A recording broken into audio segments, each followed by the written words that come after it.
Cabang olahraga tinju Kota Bogor memastikan kesiapannya untuk berjuang di Porprov Jabar 2022. Hal ini dikatakan Ilham Gunawan selaku manajer usai mengikuti pelepasan kontingen.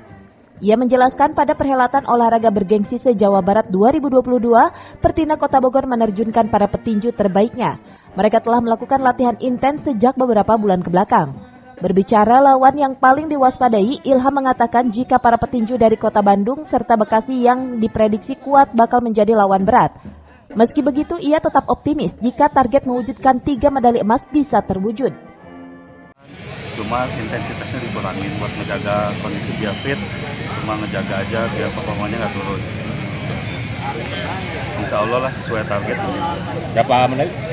1 sih. Tapi kita target 1, tapi usahakan kita 3 lah. Ada berapa atlet dan 9 atlet. Yang jalan Nomor 1 di kelas 55. Atas nama siapa, Pak? Atas nama saya lupa. Kalau dari Alvino Nanggohi, ya. yang paling diawasi Kota Bandung. Ya, Bekasi.